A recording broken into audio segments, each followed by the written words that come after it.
sur la JCTV, heureux de vous retrouver dans ce nouveau numéro de votre émission Le chrétien et la politique. Vous n'êtes pas sans savoir que dans cette émission, nous pensons à vous et nous faisons coucou à tous nos téléspectateurs du côté de la Côte d'Ivoire, du Burkina, du Mali, du Congo, du Ghana, en Occident, aux États-Unis, bref, vous qui nous suivez de par le monde entier, que Dieu vous bénisse. Vous êtes tellement très nombreux, vous qui nous écrivez pour nous réconforter dans cette émission. Ce soir, nous sommes là encore pour vous entretenir sur deux thématiques. Et dans cette émission, je crois, vous allez quand même encore être des nôtres pour que soit une émission tellement réussie. Donc les deux thématiques dont je viens de parler, la première, nous allons parler de coup d'État au Burkina Faso ce 30 septembre 2022. Il y a encore un coup d'État, donc nous allons parler dans cette émission. Et la deuxième thématique nous amènera au Gabon. Donc il y a une vidéo ou des vidéos qui circulent sur les réseaux sociaux et nous nous sommes enquérir de l'événement si elle est avérée. Effectivement elle est avérée, et dans cette émission nous allons en parler. Il s'agit d'un prophète du nom de Emmanuel Ndiomé. Donc ce prophète au cours d'une prière ou d'une évangélisation a prié sur une femme qui cherchait l'enfant depuis des années, et son ventre a commencé par se gonfler au même moment que le prophète priait pour cette dame stérile. Donc nous allons en parler dans cette émission. Merci d'être scotché sur la JCTV, votre chaîne préférée. Dans cette émission, j'ai invité l'homme de Dieu. Il est consultant en politique chrétienne. Et c'est avec lui. Il n'est pas à représenter encore. Il est prophète, il est consultant, il est écrivain. Et il est responsable d'une très grande église internationale. Et cette église s'appelle l'Église internationale Nouvelle Dimension, qui se trouve un peu partout dans le monde. Donc c'est avec cet homme de Dieu que je vais débattre sur les deux thématiques que je viens de vous prononcer. Alors, je reçois dans cette émission pour vous le prophète Jérémie Nouvon, qui est avec moi ce soir. Vous le connaissez très bien et il intervient sur cette chaîne les dimanches. C'est un homme de Dieu. Dieu lui a oint et Dieu lui a donné et tout ce qu'il peut pour conduire ses enfants. Donc, c'est avec lui. Alors, l'homme de Dieu, soit les bienvenus. Merci beaucoup, M. Timothée. Nous sommes très heureux de vous recevoir encore dans cette émission. Merci beaucoup. Pour d'autres aventures qui nous amènera sur quelques thématiques d'actualité. Merci. Et le Seigneur sera avec nous. Merci. Oui, je rappelle aux téléspectateurs que cette émission, vous pouvez la suivre en direct sur YouTube, notre page YouTube. Vous pouvez aller sur Jéridico Chrétienne, vous tapez Jéridico Chrétienne, vous allez suivre cette émission en direct. Et ensemble, nous allons débattre. Merci beaucoup. Alors, avant même d'entamer les deux thématiques dont je viens de parler, en fait, vous avez une organisation à caractère religieux et international qui aura lieu, je crois, le 24 octobre, du 24 octobre au 27 octobre 2027. Et vous avez invité d'éminents hommes de Dieu internationaux. Et je voudrais bien sûr, si la partie technique est prête, elle peut nous afficher la photo de ces éminentes personnalités et hommes de Dieu que vous avez invités. Mais alors, il s'agit de quoi, prophète? Merci beaucoup, M. Timothée. Il s'agit d'une conférence sur le leadership. Oui. Le leadership chrétien, donc organisée par le MCME. Oui. C'est une association interdénominationnelle qui a pour vision d'édifier et d'équiper les serviteurs de Dieu, les hommes de Dieu et tous les ouvriers d'église en général. Donc la conférence aura lieu cette année du 24 au 27 octobre à l'église internationale de Nouvelle Dimension, à son siège qui est à Lomé, les Dranouilles Saint-Bouvier. Donc c'est un peu ça. Oui, si la technique, avec la complicité de la technique, revenir sur la photo, oui, quels sont les éminents, vous êtes au milieu, on vous reconnaît, c'est vous qui êtes au milieu. Exactement. Oui, Alex, à votre droite, c'est qui? C'est le révérend Franck. Oui. Il est le directeur, le président national. Oui. Et puis, le blanc, c'est le président mondial. C'est le bishop Timothy Jackson. Il viendra des États-Unis. Des États-Unis, oui. Il vient des États-Unis. D'accord. Oui, vraiment. Merci beaucoup. Je crois que c'est une rencontre vraiment bénie. À ne pas rater. Et nous invitons tous les serviteurs de Dieu et tous les ouvriers qui voulaient encore apprendre davantage sur le leadership et sur l'œuvre du ministère en général. C'est gratuit. Il y aura des distributions de livres et aussi d'autres connaissances qu'on aura reçues. Donc nous vous invitons les téléspectateurs, tout le monde à venir participer. C'est gratuit, l'inscription est gratuite, mais nous aurons encore à découvrir beaucoup de connaissances et aussi des équipements nous seront donnés gratuitement, des livres. Et je crois aussi à midi, nous aurons quelques enregistrements au temps de la pause. Donc c'est du 24 au 27 à l'église de la Nouvelle Dimension. Merci beaucoup. Merci, merci. Je crois que c'est une rencontre à ne pas rater.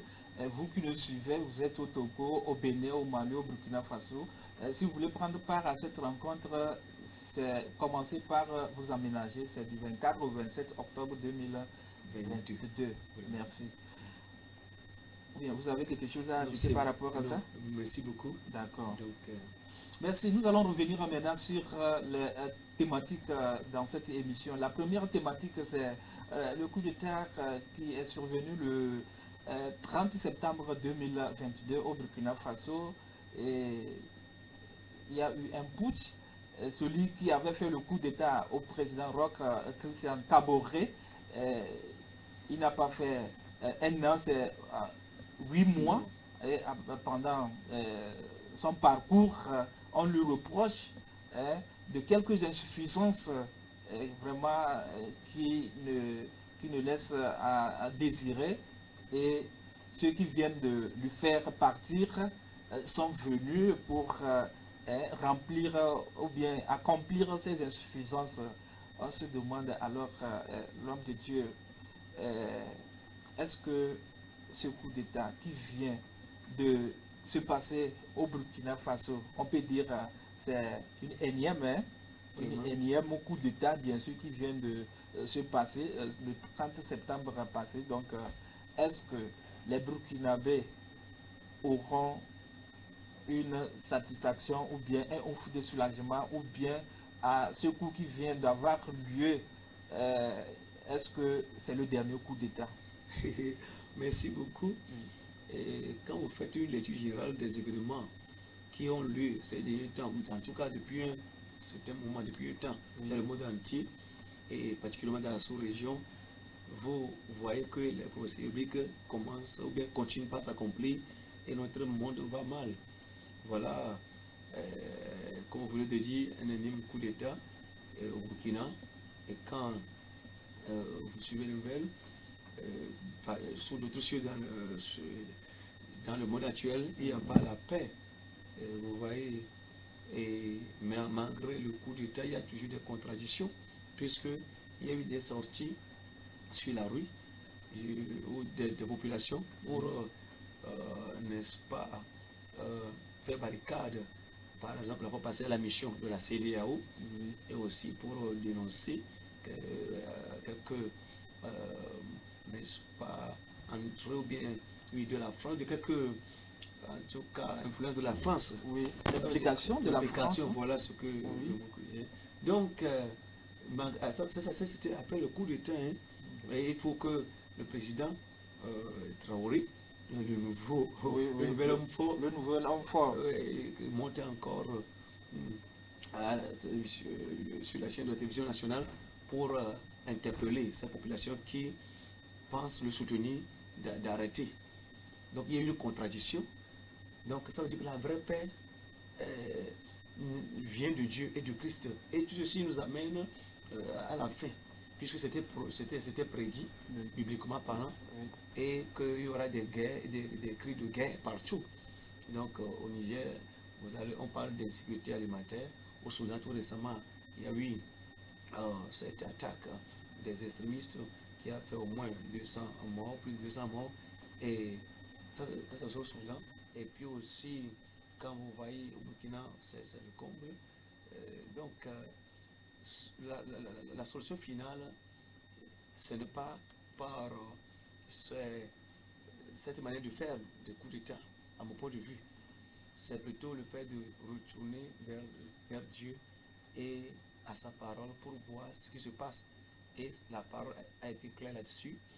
Et nous préparer, pour ceux qui sont des croyants, des chrétiens, nous préparer à l'imminent retour du Seigneur Jésus-Christ. Puisque, à la manière dont les événements évoluent, ça prouve que la prophétie biblique s'accomplit à pas de géant. Oui, l'homme de Dieu, vous venez de dire que cette façon de faire ce coup d'État n'est pas des normes religieuses. Moi, je vous pose la question de savoir ce coup d'État a eu lieu sans effusion de sang et aussi le président Damiba a démissionné calmement sans qu'il y ait échange de coups de tir. Moi, je me demande, est-ce que Dieu n'est pas derrière ce coup d'État? Merci beaucoup. Et dans cet aspect de la chose, c'est-à-dire que le caractère pacifique du déroulement de ce coup d'État est quand même à féliciter entre guillemets.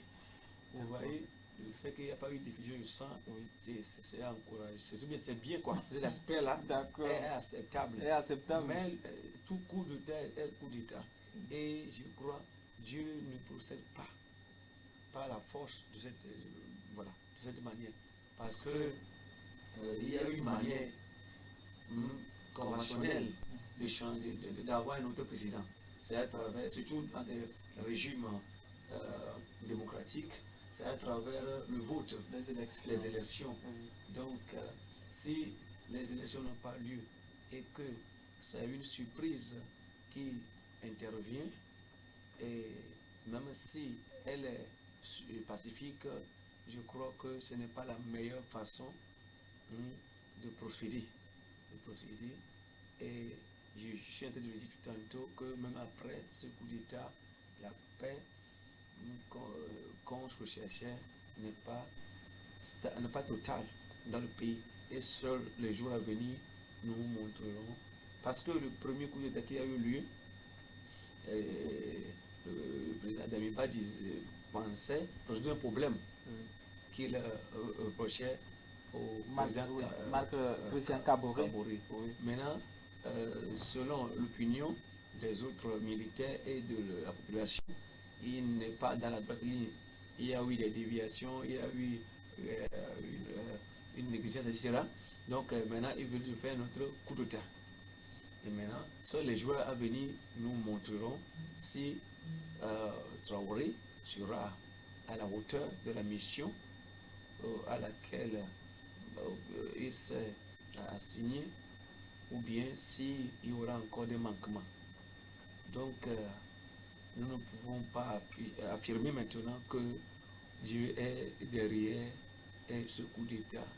Oui, si je le dis, c'est parce que ce coup d'État était pacifique, sans effusion de sang, et celui qui était à la tête a accepté de démissionner par rapport à certaines informations. Et il a donné des conditions. Si celui qui est arrivé accepte ces conditions, je crois, elles sont au nombre de 7. S'il accepte respecter ces conditions, donc il démissionne et actuellement, je crois, il est au Togo, chez nous ici, et il est bien sécurisé. Oui, alors, s'il est reproché peut-être d'être de mèche avec la France et d'autres présidents de la sous-région, et que la population burkinabé n'aime pas parce qu'ils ont manifesté pendant une semaine et, dans les rues, soi-disant la France dégage. Et, et on a vu, ils ont brandi les drapeaux de la Russie. Mais ceci laisse à dire, est-ce que celui qui est venu va se tourner vers la Russie? La première personne a essayé un coup d'État, publiquement parlant, c'est le diable. Aussi, elle a voulu faire un coup d'État à Dieu, il a été renvoyé, il a été précipité. Donc, la naissance du système du coup d'État n'est pas divin, c'est diabolique. C'est le diable au ciel qui a voulu détourner Dieu pour prendre sa place. Donc l'homme qui a inventé ce concept de coup d'État là, nous le connaissons, c'est ça que je viens de dire, le diable. Donc ce système en général n'a pas toujours résolu vraiment le problème. C'est pourquoi souvent après les coups d'État, c'est un gouvernement de transition commun sur place pour aller à de vraies élections. Là, on comprend. Oui, je crois que c'est le rôle de l'armée. Quand ça ne va pas, l'armée décide Vraiment de retirer le pouvoir et commanditer les affaires courantes, oui, en attendant peut-être de remettre le pouvoir ça, aux civils. civil. Donc l'armée, elle est républicaine, elle est apolitique. Je crois que Oui. ils sont dans leur rôle, n'est-ce pas? Si ils remettent rapidement aux civils, Oui. là c'est bien. Et c'est souvent aussi en Afrique qu'on constate ces choses. Donc l'essentiel, c'est qu'il y ait de meilleures conditions. Et que le retour à l'ordre constitutionnel ou bien démocratique soit le plus vite possible. Oui, donc vous parlez de la Russie. Oui, la Russie. Le président Traoré qui parle de collaboration avec la Russie. Il dit que la Russie c'est un État aussi comme les autres. Bien sûr. Et vraiment, c'est de ça que je parlais, qu'on va de confusion en confusion. Parce qu'en énonçant cela, ça crée encore une autre confusion dans les têtes parce que tout le monde connaît. La Russie, elle est aujourd'hui vraiment dénoncée par l'opinion internationale, tous les organismes internationaux, que ce soit l'UE ou bien l'UA ou bien même l'OTAN, tous ne digèrent pas le comportement de la Russie. Surtout en Afrique. Vraiment. Donc si le monsieur apparaît aujourd'hui et dit que la Russie c'est aussi un État comme les autres, cette affirmation à l'heure actuelle envoie les dégâts que la Russie elle seule crée sur l'économie mondiale, sur n'est-ce pas, la quiétude psychologique et même physique d'un grand nombre de personnes. Et si il affirme ça aujourd'hui, vraiment, ça veut dire que l'homme qui est apparu au pouvoir, c'est un homme à réétudier et à redouter. Un homme à réétudier et à redouter, bien sûr. Et quand le coup d'État a été consommé, il y a eu un communiqué que les voisins, c'est-à-dire les dirigeants du Mali actuel, Assimi Goïta, qui est le président de la transition, a fait sortir un communiqué pour saluer ce coup d'État et saluer le nouvel homme du Burkina parce qu'il voit en lui quelqu'un qui a ses ambitions, les mêmes ambitions qu'au niveau du Mali. Alors, celui qui a fait le coup d'État, il est arrivé à 34 ans et il a fait son premier discours, il a prononcé le 2 octobre, n'est-ce pas? Je suis. Voilà. Et alors que nous avons vu Thomas Sankara arriver au pouvoir à 34 ans, et son premier discours, il a prononcé le 2 octobre aussi, comme lui. Et voir son parcours, son profil, c'est quelqu'un vraiment qui a étudié, il est beaucoup intelligent, à voir ses expressions selon d'autres analyses. Et on s'est dit, mais c'est un sankariste qui est arrivé pour pouvoir sauver les Burkinabés. Merci beaucoup. Seul le temps nous le confirmera. Déjà, il y a des rapprochements, comme vous venez de le dire, et seul le temps nous le confirmera. Donc, nous allons laisser le temps confirmer ou infirmer cela. Si Ouida l'a salué, peut-être c'est à cause de l'apparente déception qu'il reprochait à Damiba.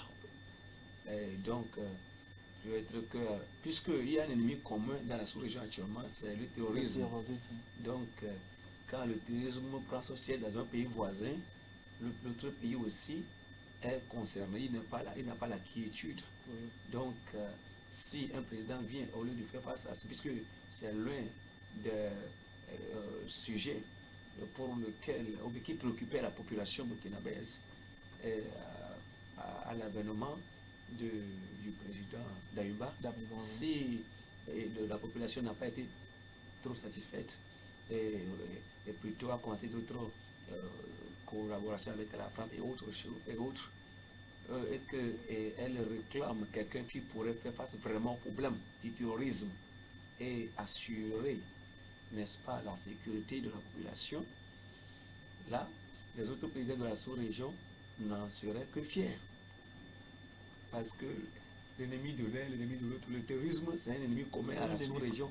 Donc, si un autre président viendrait et ferait face efficacement à ce problème, pour qu'ensemble la sous-région soit mis à l'abri de ce fléau-là, les autres présidents ne seraient que vraiment soulagés. Donc, c'est un peu ça. Donc, le temps nous montrera si c'est un Sankara qui est de retour ou pas. Merci. Vous, en tant qu'homme de Dieu, et comme moi, voyez-vous l'avenir de Burkina Faso? Est-ce qu'un Burkina Faso qui serait un Burkina Faso de paix, qui, avec ce coup d'État, un Burkina Faso qui serait qui va exister sans l'insécurité, un Burkina Faso où tous les Burkinabés se sentiront à l'aise, vont circuler un peu partout sur le territoire sans avoir quelques idées, peut-être soi-disant l'insécurité. Non. Bon, comment est-ce que vous voyez l'avenir de ce pays? Merci beaucoup. D'abord, la résolution du conflit, c'est-à-dire la démission de l'ancien portiste Damiba, oui. a été négociée, ou bien en tout cas, il y a eu la participation des responsables religieux. Oui. Et communautaires. Ah, okay. Donc, avant d'arriver là-bas, oui, vous voyez, la population se connaît mieux. Et les manifestations de la population, l'approbation de l'avènement du Traoré au pouvoir donne des lieux d'espoir, parce que c'est la population qui se connaît, qui connaît celui qui peut mieux la défendre. Donc on a vu une population enthousiaste, une population soulagée, une population confiante sur le nouvel homme fort. Donc nous ne pourrons que les accompagner, ou bien l'accompagner avec nos prières, pour que son attente soit comblée, qu'il y ait la satisfaction. Et voilà, cela notre souhait. Merci beaucoup. Vraiment. Oui. Avant même que Damiba ne démissionne, il y a eu l'intervention des responsables religieux qui ont convaincu à Damiba de démissionner pour qu'il n'y ait pas d'effusion du sang. Parce que au départ, il avait résisté. Et la population croyait que la France lui aurait caché quelque part, donc c'est pourquoi elle a pris d'assaut l'ambassade de la France et le consulat, tout. Oui.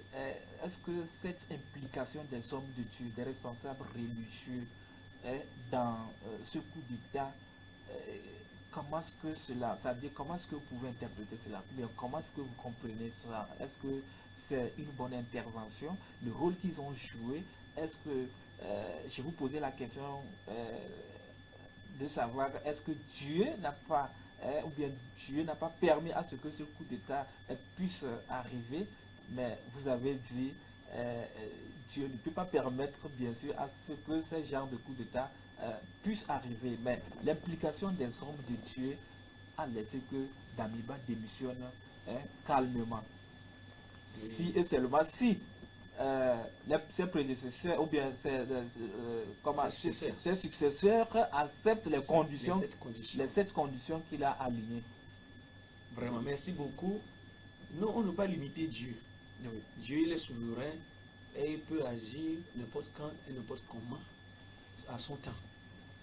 Donc, mais nous avons des normes, des manières qui sont un peu habituelles à Dieu, mais il peut toutefois des fois décider autrement. Donc, les autorités religieuses sont intervenues après le coup d'État pour calmer la situation. Et ils sont là pour normalement éteindre le feu. Quand le feu veut faire rage, ils sont là pour l'éteindre. Donc c'est dans ce contexte, cette logique-là, qu'ils ont fait leur intervention, les raisons religieuses et communautaires, pour jouer à la médiation, pour que la paix soit, pour qu'il n'y ait pas de fusion de sang. Et je crois que c'est un très bon rôle qu'ils ont joué.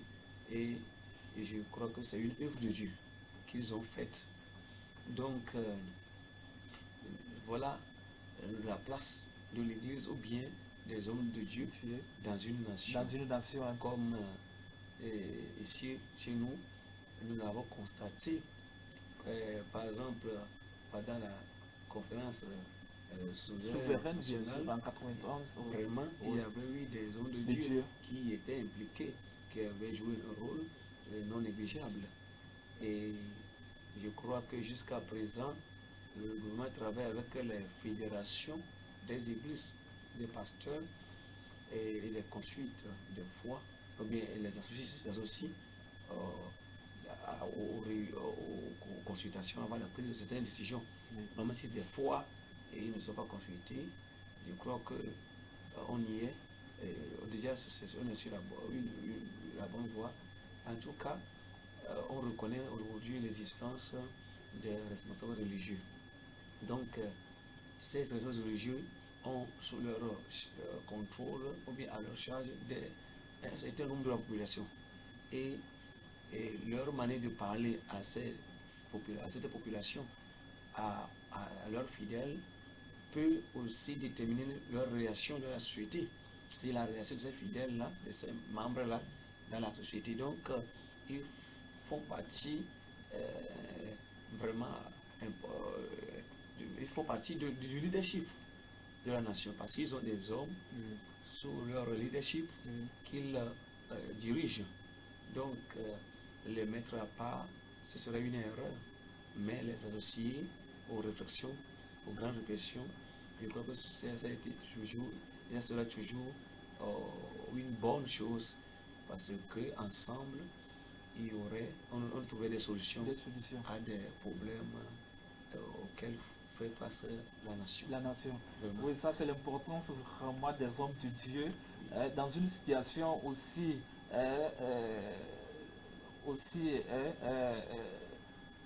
qu'est-ce que je peux dire, objective, c'est-à-dire celle qui vient de passer au Burkina. Donc les hommes de Dieu ont intervenu et il y a eu une accalmie. Et sans, il n'y a pas effusion du sang. Donc je crois que d'autres nations vont s'en servir. S'il y a une situation, il faut faire appel aux hommes de Dieu. Il ne faut pas les oublier. Donc Dieu les utilise et chaque jour, ils font face à des milliers de fidèles. Donc et ces hommes de Dieu sont tellement très importants en ce qui concerne l'avancement et le développement de toutes les nations du monde. Merci. Donc nous allons quitter du Burkina Faso et nous allons nous retrouver au Gabon. Et comme je l'ai dit à l'entame de cette émission, oui, nous avons des vidéos virales qui circulent sur les réseaux sociaux actuellement. Et le prophète Emmanuel Diomé, qui au cours d'une évangélisation a prié sur une femme stérile pendant des années. Et il a attribué la grossesse à cette dame, une grossesse d'1 minute. Et dit, madame, vous avez une grossesse de 3 mois. Et au moment où il priait, le ventre de la dame grossissait au fur et à mesure où il priait. Et ce monsieur ou ce prophète est reconnu. Il est un jeune prophète à l'âge de 26 ans et il dirige l'église, la synagogue du Gabon pendant des années. Et cette église est reconnue internationalement. Donc nous avons décidé d'en parler dans cette émission avec l'homme de Dieu pour voir est-ce que l'homme de Dieu ou le prophète, bien sûr, si même on lui peut-être reproche de certaines choses, est-ce que cela pouvait arriver? Et l'acte qu'il a posé, est-ce que ça vient de Dieu? Si ça vient de Dieu, pourquoi il est poursuivi? Actuellement, il est mis en garde à vue. Et la femme aussi était mise en garde à vue, mais après des interrogatoires, elle a été libérée. Donc, alors, dans cette émission, l'homme de Dieu, bien sûr, c'est son collègue. Nous allons voir que si réellement c'est Dieu, c'est par Dieu que cette grossesse de 3 mois a été attribuée à cette dame. Et dans cette émission, je crois que nous n'en cessons pas de parler. Cette émission, c'est une émission à multiples dimensions. Et soyez tellement bénis dans cette émission. Oui, pasteur, je crois, c'est votre collègue du Gabon. Et vous avez suivi la vidéo qui a circulé sur les réseaux sociaux. Et j'aimerais qu'avec la complicité de la partie technique, nous allons suivre cette vidéo et revenir faire des commentaires. C'est la technique. Ne fais rien avec. Stopez ça. Fais quelque chose, papa. Je vois que tu veux aller faire une FIV. Amen. Une fécondation, quoi? Vitro. In vitro. Une fécondation in vitro. Oui, papa. C'est pourquoi tu veux aller là-bas. Oui, papa. Tu as mis des économies à côté. Oui, papa. Tu tentes à avoir de l'enfant. Amen. L'enfant n'arrive pas. Amen, papa. Malgré tout ce que tu fais, Amen, papa. ça n'arrive pas. Amen, papa. Hein? Depuis déjà que tu as atteint l'âge de l'adulte, c'est devenu compliqué pour toi. Amen, Qui est non 85 chez vous? Amen, C'est toi papa. qui es non 85. Oui, papa. En fait, tu es étonné parce que tu as rectifié ton âge sur tes véritables papiers. Amen, C'est pas papa. 85 qui apparaît. Amen, papa. 85 donne quel âge? Amen, papa. J'ai dit il y aura des dangereux prophètes dans cette génération. Hein? Dieu est en train de me dire, Non. ta fécondation par in vitro, c'est ici. Hey. Acclame très fortement pour le Seigneur. Pour ce qui est joie de victoire. Yes. Est-ce que vous croyez au miracle bébé ici? Amen. Toutes les femmes qui n'enfantent pas, je relâche les bébés dans vos ventres. Amen. Toutes les stériles, je relâche des bébés dans vos ventres. Amen. Écoute-moi, madame. Je suis Emmanuel Zoma. Je ne te connais pas.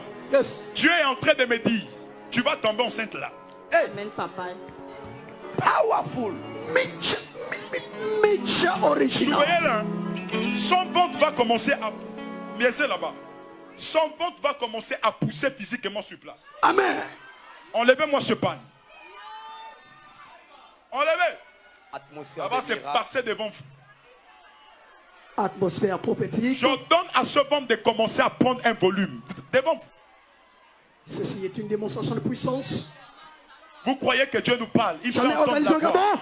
Nous pouvons le constater. Comme ce ventre est en train de sortir maintenant physiquement. Il est en train de sortir. Ceci est un miracle extraordinaire. Extraordinaire. Je viens mettre un bébé de 3 mois dans ton ventre. Amen. Je parle comme prophète de Dieu. Amen. Je mets un bébé de 3 mois. Amen. Sécurité, soyez partout. Yes. Les anges sont en train de visiter. Oh, yes. Filmez le ventre de la dame. Oh, yes. Pousse encore. Amen. Pousse. Je donne aux anges de faire augmenter ce ventre. Yes. De faire augmenter. Yes. Augmente. Augmente. Augmente. Augmente. Augmente. Augmente.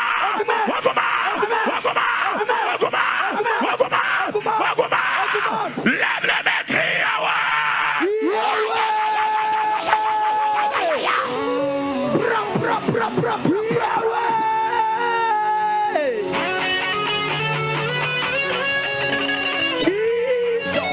Est-ce que l'église peut prier? Est-ce que nous pouvons parler en langue? Est-ce que nous pouvons déclarer des paroles? Est-ce que tu peux déclarer? Je vois des personnes se déplacer dans le stade. Tu peux courir là où tu es. Ramachakatala. Merci. Vous venez de suivre la vidéo du prophète Emmanuel Ndiomé du Gabon qui aujourd'hui est sous les verrous parce qu'on l'accuse d'escroquerie, de charlatanisme et beaucoup de choses. Vous venez de suivre cette vidéo alors que je suis avec l'homme de Dieu dans cette émission. L'homme de Dieu, le prophète en priant, il a dit qu'il va prier avec le miracle de Dieu. Cette dame aura la grossesse de 3 mois dans 1 minute. Et effectivement, en priant, on voit la femme qui est en train de gesticuler et le ventre est en train de se gonfler au fur et à mesure où il est en train de prier ou bien de prononcer la parole de Dieu. Mais on se demande, est-ce que c'est le vrai miracle divin ou c'est une mise en scène? Merci beaucoup, Timothée. Oui. Vous savez, bon, l'homme, je ne le connais pas trop. Oui. Et je ne vis pas au Gabon. C'est vrai que j'ai été là-bas plusieurs fois, j'ai apprécié l'église. Mais je n'ai pas eu à le côtoyer, à le connaître trop pour savoir les détails. Mais quand j'ai eu l'information, j'ai contacté des hommes de Dieu que je connais bien là-bas. Oui. Et ils m'ont donné leur connaissance, leur point de vue de l'homme de Dieu. Qu'est-ce qu'ils ont dit? Ils le connaissent très bien. Ils disent qu'ils le connaissent très bien, Oui. que c'est un prophète, un prophète de Dieu. Et j'ai même des audios et dans mon portable actuellement que vraiment c'est un jeune prophète émergent et que il prêche, tous ces messages c'est Christ, il prêche Christ, seulement il n'est pas en relation avec aucun père, et puis aussi il critique certaines pratiques du point de vue politique, et il critique les gens de la Rose-Croix et certains sacrifices humains qui se font, il dénonce ces choses. Et c'est comme il a tendance d'une prise de position contre les autorités en place. Et aussi, donc, si ça se passe ainsi, il y a des persécutions. C'est comme on lui en voulait depuis. Et l'acte qui s'était produit, c'est comme la goutte d'eau qui a fait déborder du vase. Et c'est comme on lui reprochait de se pencher un peu vers le projet, etc. Voilà les détails que j'ai reçus du serviteur de Dieu qui est togolais, qui est là-bas au Gabon. Donc lui, il est togolais, il est un peu neutre. Il n'est pas un Gabonais pour prendre position, etc. Mais il a dit ce que lui, il a constaté. Et c'est un homme que je crois, parce que j'ai été chez lui plusieurs fois, et aussi d'autres hommes aussi, de Dieu. J'ai fait un peu Évreville plusieurs fois. Et même une des associations des pasteurs reconnus dans ce pays, son président, je le connais très bien, on a été ensemble plusieurs fois, ici et là-bas, même chez eux. Donc, ce que je peux dire, ce miracle, Dieu peut le faire. Vous savez, Dieu n'a pas de limite. Il y a un problème pour les chrétiens francophones. Est-ce que Dieu peut donner la grossesse à une femme stérile de 3 mois en 1 minute, comme il est en train de le faire, et on voit le ventre de la dame en train de prendre de volume au même moment? Le problème, c'est que les gens se disent chrétiens, mais ne connaissent pas les sources du christianisme. Christ que nous adorons, que nous servons, il est né de façon miraculeuse. L'ange qui est venu parler dans Luc 1, verset 26, à Marie, combien de temps a-t-il fait avant de partir? Vous voyez? Mais donc Jésus n'a pas connu, Marie n'a pas connu d'homme, mais il a été enceinte miraculeusement. Vous voyez? C'est vrai que pour avoir été là-bas, dans ce pays pour une fois, j'ai vu que le christianisme, ou bien en tout cas l'adoration des églises réveillées là-bas, est encore à un niveau du pentecôtisme. Parce qu'il y a plusieurs mouvements. Donc ils ne sont pas, la plupart des églises que j'ai visitées où j'ai prêché par la parole de Dieu sont encore à l'étape du pentecôtisme. Elles ne sont pas encore montées au charisme pour aller même au mouvement prophétique, pour qu'on parle du mouvement prophétique. Donc il y a des mouvements de Dieu à travers, de l'église, j'allais dire, à travers les siècles.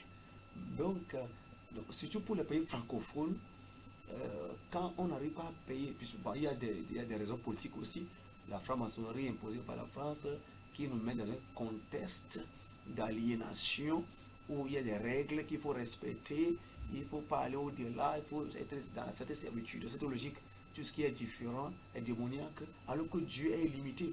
Comment peut des gens se dire chrétiens et ne pas croire au miracle? Donc pour certains, c'est seulement le diable qui peut faire des miracles. Et c'est dommage. Jésus, comment est-il né? N'est-il pas né de façon miraculeuse? Et pourquoi? Parce que quand moi j'ai encore fait des recherches, j'ai vu l'appréciation d'autres prophètes, d'autres pasteurs de l'événement.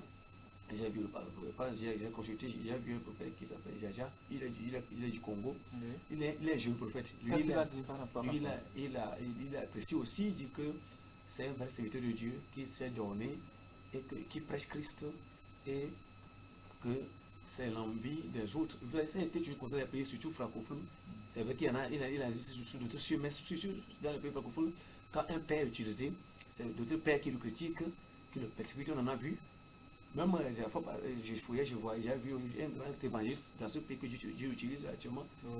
J'ai vu une image que j'ai dans mon portable actuellement, on l'a classé parmi les faux pasteurs actuellement. J'ai vu ça sur les réseaux sociaux. Vous voyez, donc même des pères, quand Dieu les utilise, d'autres pères se livrent contre eux. Et maintenant, si c'est un fils que Dieu utilise, soit le fils va se rebelle contre son père, ou soit le père est contre le fils. Là, c'est un mélange total. Et ouais, donc ce jeune prophète congolais, lui il a dit, il appelle les pasteurs gabonais au retour à un bon sens pour ne pas livrer leurs frères. Et maintenant j'ai vu aussi un autre prophète qui est lui cette fois-ci plus âgé. Et lui il dit que c'est un faux miracle. Un faux miracle, ça a été toujours comme ça. Quand je ne critique personne, je ne connais pas bien les personnes, mais quand des fois on n'arrive pas, puisque avoir la popularité que le serviteur, le prophète dont il est question, Emmanuel, Doma, est en train d'avoir tout ça là, surtout qu'il n'approche pas les autres, et il a ses raisons, et moi aussi je connais ces raisons là, donc ça peut susciter une mauvaise interprétation, une mauvaise manière de le voir. Donc lui plutôt il disait que c'est un faux miracle que Dieu ne peut pas délirer de la sorte, mais dans la Bible, même Zacharie, quand l'ange l'avait prononcé Satan sur lui, qui va devenir muet, son système nerveux ne fonctionnait plus. Mais dans ce contexte que Jean-Baptiste est né, ça veut dire qu'il y a aussi eu un miracle. Puisque l'homme dont le sens a été saisi ne pouvait plus normalement faire des rapports pour enceinte une femme. Mais Elisabeth était enceinte. Mais Jésus, pour le miracle de Jésus, c'est encore plus clair. La grossesse est venue sans intervention sexuelle, la naissance de Jésus. Donc le même Jésus ne pourra-t-il plus faire. Ce n'est pas seulement au Gabon, hein. S'il y a d'autres hommes de Dieu par qui Dieu est passé pour faire ces choses. Même quand vous allez sur notre page Facebook, vous voyez des miracles là-bas. Vous voyez des fibres qui sont tombées, des lézards. J'ai jamais montré sur cette télévision. C'est devant des fidèles. Des lézards qui sont tombés des gens pendant qu'ils vous attendaient prêcher. Des grenouilles, etc. Des gens qui ont marché. Un enfant qui était né mort, mais Dieu l'a ramené à la vie. Plein de témoignages. Je dis que c'est le même. Si nous acceptons de payer le prix, nous verrons le même miracle. Moi, j'ai grandi dans une atmosphère où je voyais un christianisme partiel par rapport à ce que j'ai lu dans la Bible. Parce que dans la Bible, Jésus ouvrait les yeux aux aveugles, il ressuscitait les morts. Mais j'avais grandi dans un contexte où il y avait l'évangile prêché comme Jésus le prêchait, mais les autres aspects, les morts qui doivent ressusciter, comme Jésus me l'a dit, il dit allez, ressuscitez les morts, guérissez les malades, grandez puis les lépreux. Cet aspect, je n'ai jamais vu. J'ai dit, mais Christ a-t-il changé? Mais en fait, Christ n'a pas changé. Donc aujourd'hui, quand on grandit dans ce contexte, et quand on voit un rapatriement de cette dimension-là, on se voit fistré et on ne peut que diaboliser ça. Même Jésus, comme disait Matthieu 12-24, il a été tassé de Bézéboul. On disait que ce n'est pas Bézéboul qui faisait les miracles. Vous voyez pas les gens, les scribes, les Romains, etc. Ce qui était des hommes politiques aussi. Oui, le problème c'est que bon, les informations, selon certaines informations, c'est que par après, c'est que, premièrement, quand on l'a arrêté avec la dame, donc on les a interrogés, tout ça là, et la police les a libérés, donc, et il est parti. Donc, c'est après des investigations, ils ont fait des investigations, et il y a un médecin accrédité par les services d'investigation qui a pris en compte la dame pour voir si réellement c'est une grossesse. Et cela s'avérait que ce n'est pas une grossesse. Et le ventre de la dame a commencé par s'aplatir, raison pour laquelle, selon d'autres informations que nous avons lues. Et c'est après ça que la police lui a interpellé et on l'a mis en garde à vue. Oui, le problème c'est que l'Église doit savoir, le chrétien doit savoir qu'il ne serait jamais apprécié par les gens du monde. Que si vous avez apprécié, vous êtes dans le monde, vous n'êtes pas du monde. Vous dites, Matthieu 7:33, il dit, vous aurez des tribulations dans le monde, priez pour j'ai vécu le monde pour vous.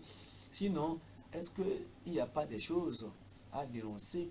Et il n'y a pas que des faux prophètes, il n'y a pas que des faux pasteurs, il y a des faux juges, de faux douaniers, etc.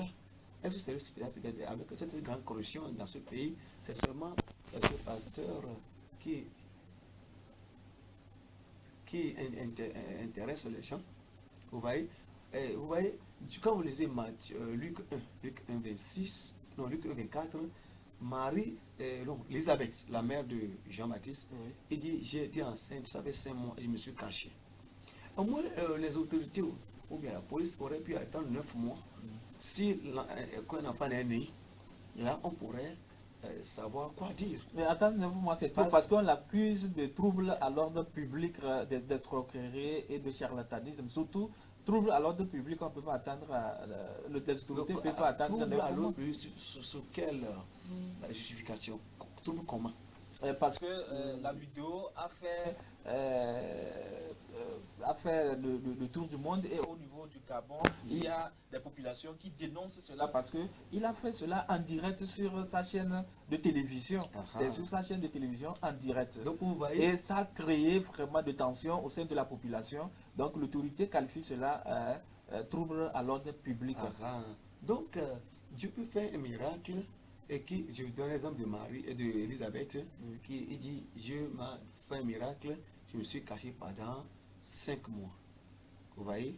Et Dieu m'a fait grâce. Donc là, on dit que 5, c'est sur de grâce. Donc, je crois que des fois, quand ces choses, quand on veut prendre la place de Dieu, parce que je ne suis pas en train de supporter quelque chose, mais avant de passer par l'église, j'avais enseigné sur le jugement de Dieu. Comment, quand une personne qui est fausse se donne pour du vrai, qui prend le nom de Dieu pour faire des choses, comment le jugement de Dieu tombe. Lui, il a dit, parce que j'en ai enseigné là-dessus. Et dans les évangiles, Matthieu 13, 24, Jésus dit, laissez-les pousser ensemble, les vrais et la bonne semence. Au temps de la moisson, je vais mettre ça à part et brûler ce qui est vrai. Donc, si on veut prendre la place de Dieu, etc. Donc, ils ont dit qu'ils ont fait le test. Maintenant, pour tous les autres témoignages qui ont eu lieu dans cette église, qui ont été vrais, pourquoi ils n'ont pas fait test à ça? Donc, Dieu peut faire quelque chose qui prend du temps. D'abord, le doute annule beaucoup de choses. Jésus lui dit, ta foi t'a sauvé. Donc, quand l'homme doute des choses de Dieu, vous voyez, le doute peut permettre à l'ennemi d'opérer. Vous voyez? Donc, Dieu peut faire quelque chose et cacher sa main. Normalement, pour moi, il pouvait attendre si au terme des 9 mois, il n'y a pas de bien sûr. Là, on saura que même. Donc, selon vous, pour conclure très rapidement, selon vous, il y a des mains noires derrière cette affaire. Bien sûr. Et selon les témoignages que j'ai reçus de l'homme de Dieu, que je connais très bien, qui craint Dieu là-bas, il y a des mains, il y a des choses, des manipulations. L'homme était recherché depuis et on a trouvé une occasion pour le prendre. Mais ça va à son bien parce que moi, je ne savais pas qu'il y avait un prophète qu'on appelait Emmanuel Ndioma. C'est comme que je faisais le pays. Mais cet homme me permet de le connaître. Même Jésus a été tassé de Bézéboul. Même une chose scientifiquement démontrée, quand au début elle n'est pas bien entretenue, elle peut partir, elle peut couler, etc. Donc cette affaire a laissé que Emmanuel Ndiomé soit reconnu internationalement. Voilà, tout concours bien de ceux qui aiment Dieu. Donc ceux qui sont après les pasteurs, là, ils n'ont qu'à faire attention parce que Dieu ne veut pas qu'on prenne sa place. Si quelqu'un prend le nom du Dieu, je laisse Dieu le juger, c'est ce que Dieu a dit. Vous voyez, non? Christ a dit, Paul a dit, hein, il y a certains qui prient Christ à cause du ventre. Philippe 1, il dit, je me réjouis car Christ n'est pas moins prêché. Donc, même si c'était un faux miracle, laissez le Dieu dont il se sert du nom là, trancher l'affaire. Et puis aussi, rien ne prouve, puisque le ventre grossissait. Tout à fait. Et quand le ventre grossissait, l'homme qui a fait le test, voilà, le dessin là, on ne sait de quel bord il est. Bien sûr, peut-être. Qu'est-ce qui prouve que tout est bien, vraiment, n'est pas manipulé. Vraiment. Quand on est son chien, on n'a plus de rage. Merci beaucoup. Merci. Oui, nous voici bien sûr à la fin de cette émission. Est-ce que vous avez un dernier mot? Préparons-nous car le retour de Christ est proche. Oui. Parce que le monde est malade, il n'y a pas de bonnes informations actuellement. Sous aucun ciel. Sur les cieux, en Afrique et ailleurs, ce n'est que des événements vraiment décourageants. Préparons-nous, le Seigneur est très proche. Merci, l'homme de Dieu. Donc vous êtes responsable de l'église La Nouvelle Dimension. Et je suis très heureux dans cette émission par rapport à vos commentaires sur les deux thématiques que nous venons, sur lesquelles nous venons de débattre dans cette émission. Chers téléspectateurs, vous qui nous avez suivis dans cette émission, vous êtes bénis depuis du Gabon, et les fidèles du synagogue du Gabon, vous êtes bénis, vous faites tout pour que le corps du prophète soit libéré. Et à très bientôt, shalom.